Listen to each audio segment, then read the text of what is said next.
Today, I'd like to tell you about one other small business person. This person, I went to buy his business from him, and he turned me down, which was very wise.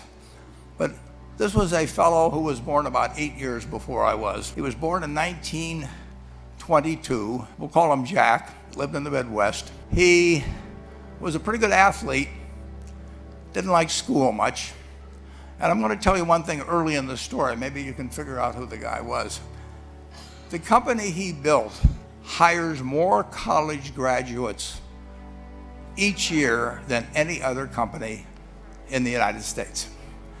And this fellow, who was destined for this but did not know it, Jack, went to college for a year and then dropped out. Probably by this time he would be 23 or 24 years old. And the interesting thing is, he got back to the Midwest, and he actually kind of went from one job to another for a short period of, or not such a short period of time. And he finally became a used car salesman at a Cadillac dealership in St. Louis, Missouri. And at age 35, having moved up in the organization, the sales organization, he said to his boss, "Could I go into car leasing business with you?"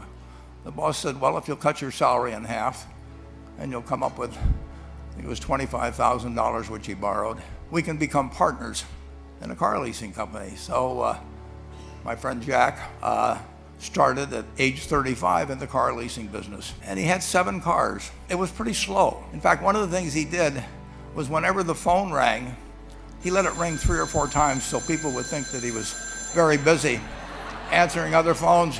And of course, it was the only call he was going to get all day. So his first venture was okay, but it wasn't really going to go anyplace. And there's a lesson in this for all of us.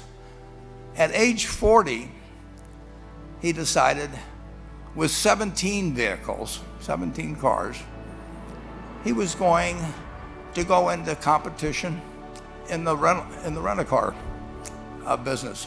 So now he's taking on Hertz and Avis and National and people like that who have hundreds and hundreds of thousands of cars. And he's got 17 cars. And his cars aren't any different than theirs. I mean, he's buying them from General Motors or Ford or Chrysler. And he can't get the airport locations. Those companies have them all sold up. But he was determined that he would basically offer the customer, can't offer him a different car, but he can offer them friendlier service than they've ever seen.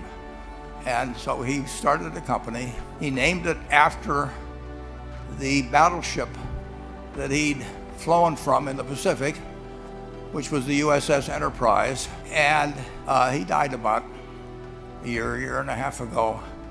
But when he died, his rent-a-car company, starting with those 17 cars, was worth more than Hertz and Avis and all the rest of the rental cars put together. The man's name was Jack Taylor, and his son, Andy Taylor, is a good friend of mine, runs the business now. A grandchild is in the business. There'll probably be a 4th generation along the line. So this man, in the United States, he didn't invent artificial intelligence.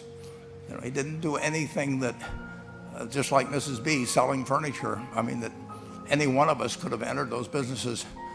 But he lived by the creed, basically, of delighting his customers and working with people and establishing the relationship with them so that they in turn would want to delight the customers. He couldn't go out there and take care of every rental car possibility, but he learned how to project himself and his attitude toward his fellow man and his desire, to make a friend out of every customer.